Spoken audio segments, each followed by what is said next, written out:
Welcome to Digital Journeys, the podcast from Bekaert that explores how technology is transforming business optimization. Each episode, we unpack the latest trends, strategies, and innovations that are driving efficiency and growth in today's fast-paced digital landscape. Join us as we navigate the path to smarter, more agile business practices. Hi, everyone. My name is Jerry Harridan. Today, I have Kentrel Lee with me, and we're going to be discussing all things Sage, especially around implementation and what does a successful implementation look like. Jerry, thank you so much, sir, for this opportunity. It truly is a pleasure to be here. Yeah, well, thank you. Hey, before we get started, you were at TUG last week, and TUG is a user group for Sage Construction and Real Estate Solutions, and they had a big event in Nashville. Tell me about TUG and what did you learn? Well, TUG is formerly known as the Timberline User Group. It really started out with Sage 300 CRE, but then it's expanded to the whole Sage construction ecosystem. So where it includes now Sage 100 Contractor, formerly known as Master Builder, Sage Estimating, and here recently Sage Intact Construction.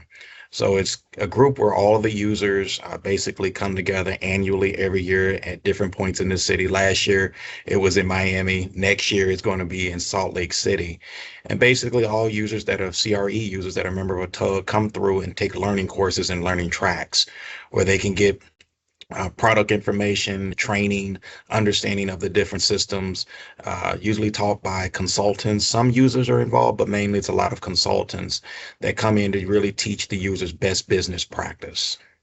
Okay, Kentrel, let's go and get started. So let's start with the Sage software products that you help clients implement. What are these products and what do you like about them?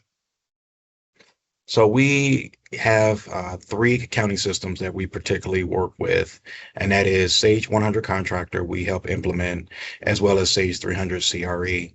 And then also we implement Sage Intacct as well. But now also we not only implement the accounting systems of CRE, but we also indirectly implement the surrounding operation systems, such as Sage Field Operations and Sage Paperless and Office Connector and Liberty Reports. So there's quite a few different systems that we implement, as well as Sage Estimating. And with these systems, very powerful systems, they integrate throughout each other. And so a lot of times when clients are looking for, say, for instance, a document management system. So a lot of times, instead of going all the way down the corner, around the street, up the block, and trying to find a document management system, it's always good to start at home. So we always kind of start with Sage Paperless because that's the native system. It's an OEM product by Sage that is offered as a document management system. And then if that's not able to meet the client's business needs, then that's when we try going out a little bit further out to try to find. But the main piece, especially with these software systems, of being able to identify the workflow that they're trying to solve or the pain that they're trying to solve, and being able to get the perfect or the right solution. There's no such thing as a perfect solution, Jerry, but there is what you call the right solution. Yeah, absolutely. You know, the word implementation, I hear the word implementation. That sounds big. That sounds scary. I'm sure other folks feel that way that you work with as well. Yes, sir. That is very true. Because when you hear the word implement, you think of, oh, we got this dreaded, all these meetings that we got to go into, we got to change the processes. And it's not a scary thing. Change is not necessarily scary. In one of the classes that we taught last week at TUG, there's a quote by the book by Who Moved My Cheese. If we're not willing to change, then we will become extinct. So with that, that's a great segue into the three pillars for a successful implementation process. And Kentrel, you have talked about this in the past with me, and those three pillars are software, process, and people. So with that said, we're going to start with software. What do you mean by this? Software. So as when we talk about software, a lot of times we only think of the ERP, the enterprise resource planning system. But there are other different workflows within the company that have been developed that need to be identified and solved for. It may not be solved for with the ERP. So when we talk about implementing software, that really begins in the sales cycle and at the very first of the discovery of the conversation and really identifying and listening to the client's pain because Sage 100 Contractor is not Sage 300 CRE. Sage 300 CRE is not Sage Intact. And being able to listen to kind of understand exactly what the pain is, where they are and where they're trying to go and where they're wanting to go and being able to navigate by being able to go through the different software solutions and then identifying such as a payroll system. If they're doing payroll in-house or they're outsourcing payroll, what is the best software that they can outsource payroll with? Time capturing. That's another solution. As far as also looking at their workflows, such as service management and understanding, do they need their technicians to be able to generate work orders in the field? So as we talk about software, it's really identifying their workflows to be able to accomplish what they're trying to navigate to and where they want to be. Because Jerry, the last thing you want to do is being able to, if you go through and get everything implemented, all of a sudden we miss the workflow and it's not solved for by the ERP. And then they got to turn around and purchase way down at the end when they get towards the implementation, they got to purchase another software. Owners don't like that. They like to know everything up front. So that's really where software comes into play is being able to put everything on the table, look at all the workflows, and then it kind of like, matching plays. Okay, this workflow it won't work in the ERP, but let's look at these solutions over here and identify these softwares if we need to bring them in and implement them into the implementation process. Yeah, and one thing I love that you said, there are different solutions, right? Different software solutions. So Sage 100 Contractor may not be the right fit for an organization. They may need Sage 300 CRE, and it's not a one size fits all approach. And I think so many organizations buy something and they think the software is going to take care of everything that they ever wanted it to take care of. And like you said, at the end, they're having to buy more software to do what they need to accomplish. That is correct, sir. That is definitely correct. And being the closer we're able, and that is not always perfect, but if the closer and the better we are able to identify all of these pieces on the front end, that way the client, all the cards are on the table. So they know what is to expect. And it's like, okay, just because we're tracking big pieces of equipment and you need some type of equipment module, equipment cost to be able to track depreciation. Well, you don't have to do it today, but you can put it in what is called project phases. So we can do the first phase, the implementation of the core. Let's get that up and running, get it stable, and then we can move on to different project phases as we implement your workflows. Yeah, and I would think another important part of the whole software selection process is having someone like you, Kentrel, talk to them, guide them, ask them questions, because they don't know what they don't know, right? That is correct. Because one thing, Jerry, a lot of times when we're going into the sales process, we're also talking a lot of different personas within the company. And, accounting only knows accounting. So they only focus on the accounting world. They really don't know what's happening in estimating, what estimating requires. They may not understand what project management requires and vice versa for the various different divisions. So when going in, it's more than just talking accounting. It's talking about operations, project management. What pieces do they need to solve for their workflow? Because the overall objective is not to make jobs harder, but everybody can work smarter. I remember that's a quote from back in the day from the 80s cartoons, DuckTales. Scrooge McDuck, that was one of my favorite quotes. Work smarter, not harder. And so we don't want to make things complicated. Yes, it may be uncomfortable in the beginning, but in the long run, it should make everybody's workflows stream a lot smoother and everybody's daily jobs to be a lot easier. Yeah, absolutely. Okay, so let's go ahead and let's move to process. I've heard you describe it like a blueprint. Can you explain this?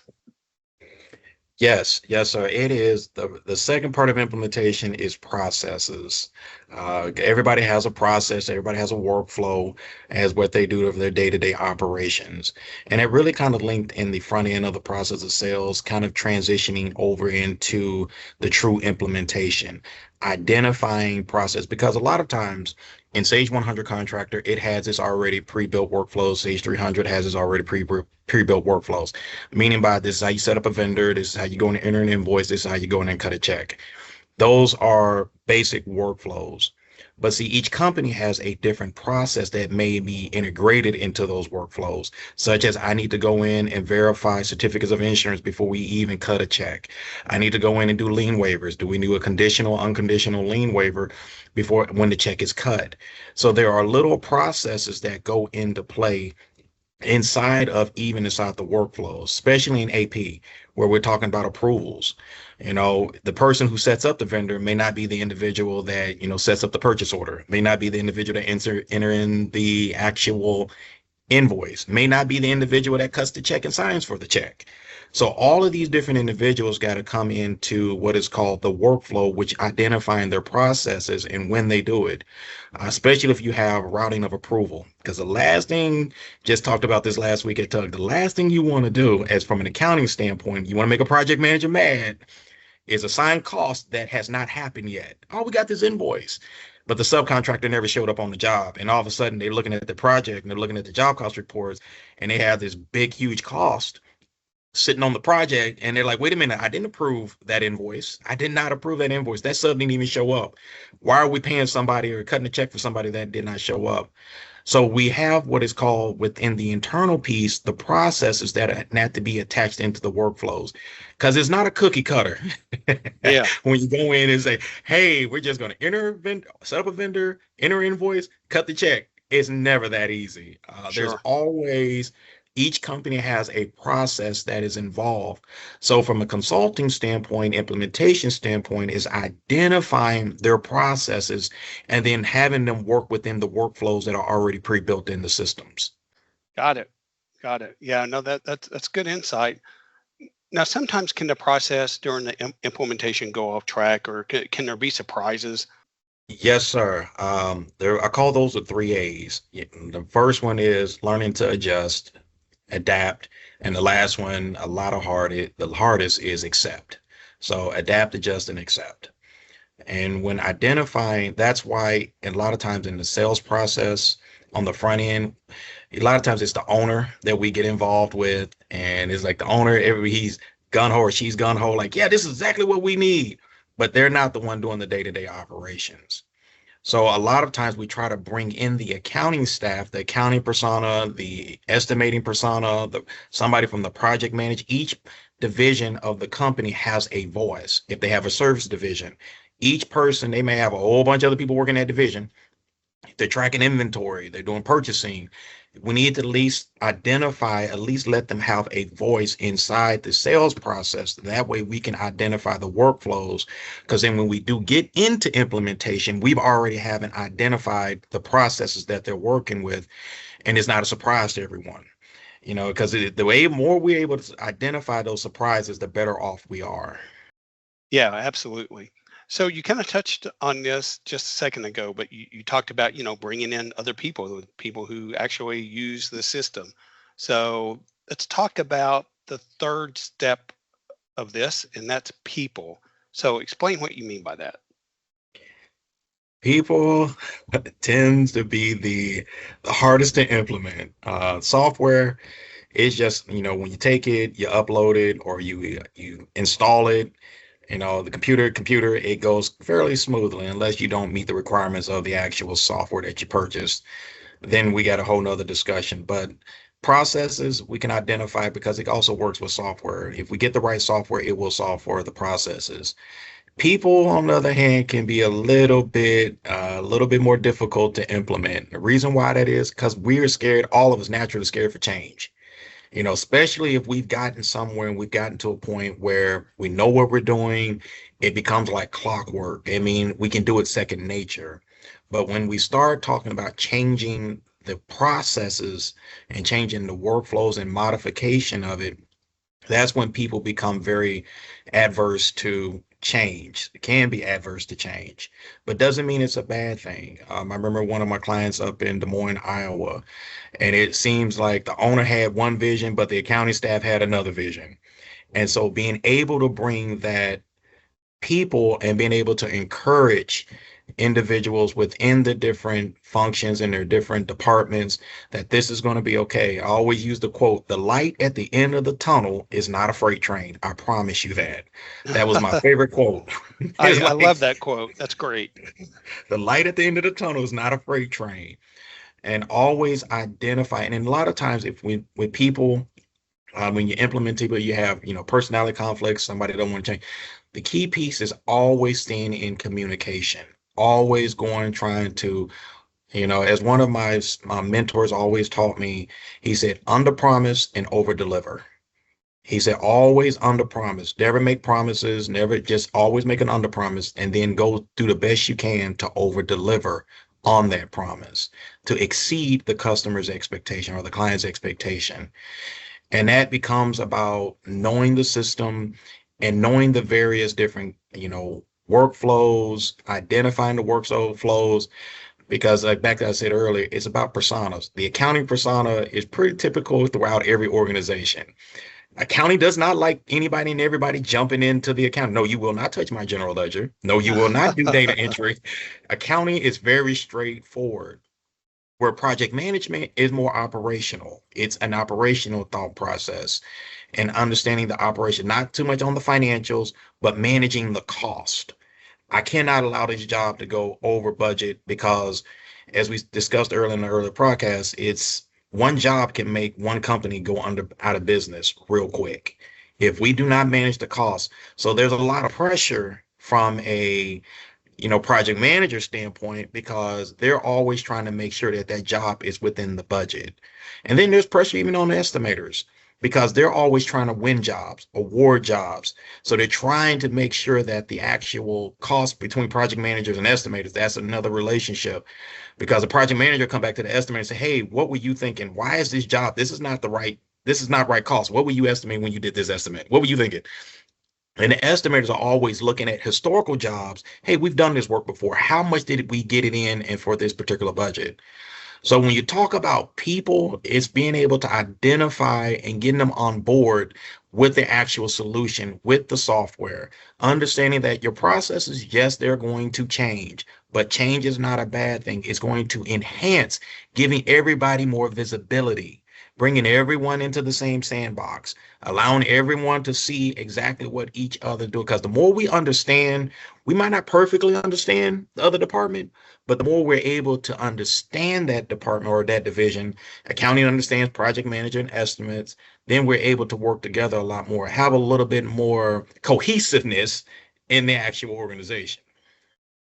Yeah, for sure. And I think one of the biggest keys for people too is just training. Make sure they get the training they need to use the system. For example, different software that I use, there might be an update, and then maybe it enhanced the software, but now I can't do things the way I used to do. And now I'm searching for this button that used to be here, and now it's here. So I would just say training is probably critical as well. Yes, our training is very critical, especially in implementation phase and implementing people. And this is kind of like my background is a former school teacher. So being able to identify, because not everybody has the same learning style. So being able to identify someone's learning style up front, some like working in a group, some like working individual, some are hands on, some, are like, let me just go figure it out. Give me the basis and I'll go figure it out.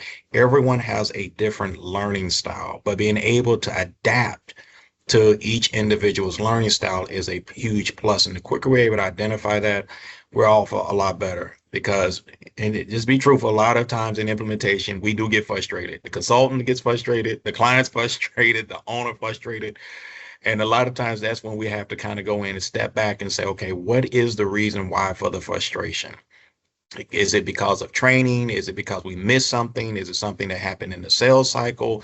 Is there a lack of communication? And Jerry, the most times I found out 99% of the time is lack of communication. Sure. Yep, sure. I mean, communication is definitely the key. So last question I have for you, I've heard you say that a lot of companies go under simply because of failed implementation.